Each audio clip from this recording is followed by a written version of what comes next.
Ladies and gentlemen, today we have a very interesting video to get into. We have some news about the Tony Hawk franchise. We have a little update coming from Nintendo, and we also have 2 leaks to cover. So let's go ahead and get right into this video. So October is officially here. If the Switch 2 does get revealed this month, once the console comes out, I'm gonna grab that console, take it like this, and shove it up my ass. Before we get started, if you could hit a like. I can't, bro. That was so freaking stupid.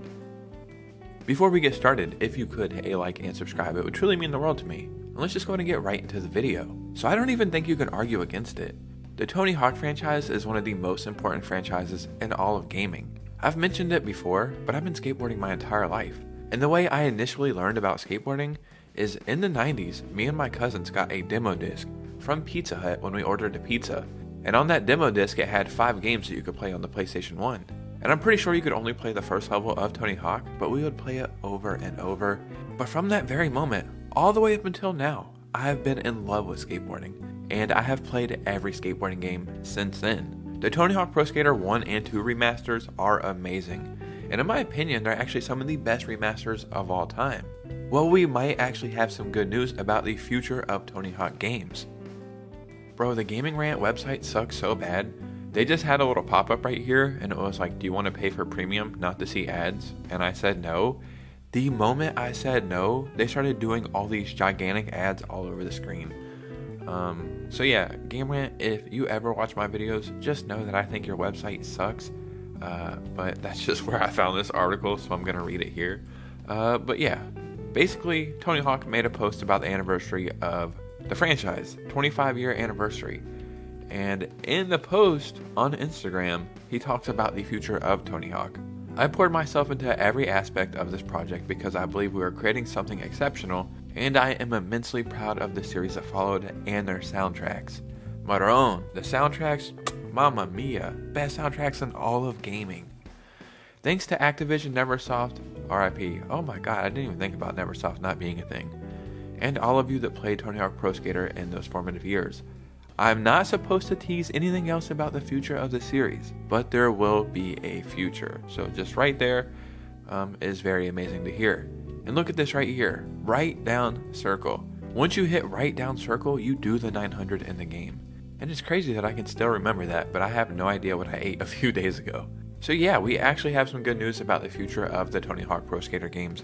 If they were to do anything else at this point, I don't think they would do like Tony Hawk Pro Skater 7. At least I would kind of hope not.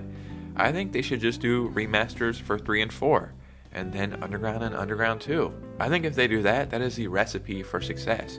Side note, Tony Hawk's son, which is Riley Hawk, which is an amazing skateboarder, he is married to Kurt Cobain's daughter, Frances Bean, which is insane. And they just had a kid. That kid's grandparents would be Courtney Love, Kurt Cobain, and Tony Hawk, and I'm not sure who his wife is. But that is a crazy legacy. Now let's get into some Nintendo news. Shigeru Miyamoto has been talking a lot lately to a bunch of publications. Like recently he talked about how Nintendo doesn't want to go the AI route in gaming and utilizing AI. And I thought that was pretty amazing. And now we have an update about how he feels about the quote-unquote console wars, which I don't really think are a thing anymore. In an interview, Miyamoto was discussing a wide range of subjects, including the long-awaited opening of the Nintendo Museum in Kyoto. One topic of discussion was in relation to Nintendo's next console and successor to the Switch, stating that he hopes the museum gives attendees an idea of what Nintendo is all about, hoping that people will refrain from dragging the company into the discussions about high specs and performances when comparing hardware. I hope that Nintendo, through the Nintendo Museum, will allow people to understand and refrain from dragging Nintendo into competitions like the so-called console wars, which focus on high specs and hardware performance, and he laughs at that. Nintendo will continue to use the various technologies available today to create things in a way that's unique to Nintendo. We're not just limited to games, we'll also be involved in films, and will continue to create a variety of entertainment content, said Miyamoto. And yeah, that's actually one of the reasons why I think I'm so drawn to Nintendo products and games and consoles. I am a huge Nintendo fan, but I do see a lot of faults that they have. They're not the most consumer-friendly company. Like, they love going after smaller companies and creators, and they do a lot of stuff that I don't want to say is shady, but I feel like they flex their muscles a little too much. But when it comes to the actual consoles and games, 9 times out of 10, you know you're going to get a quality product. And a big reason for that is they're not chasing trends or chasing specs or the best technology. They're really good at taking what they have and tweaking it some way to work better than it should. And I think we've seen that during the Switch's generation. Obviously the Switch 2 is going to be better than the Switch, but I'm sure they're going to take the Switch 2 and tweak that to make it better than that is. So yeah, I just found this pretty interesting.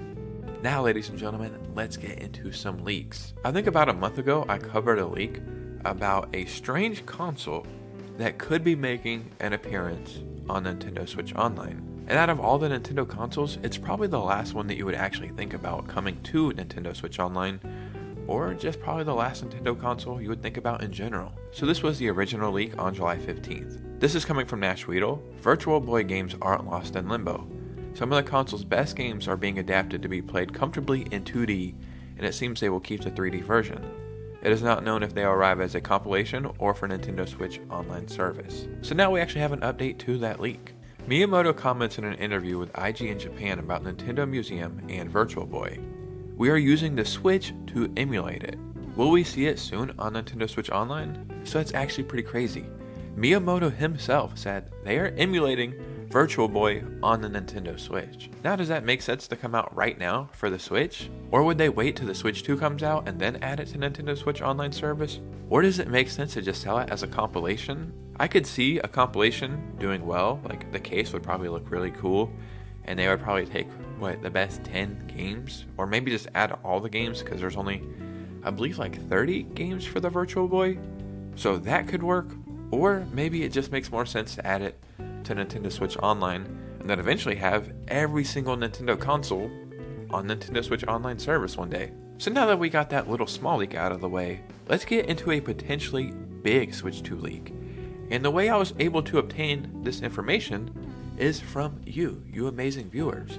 You guys send me emails and DM me on Instagram all the time about information you guys find, and that's amazing. If you guys haven't already done it, follow me on Instagram because I talk to you guys about the world of gaming every day, and it's pretty cool.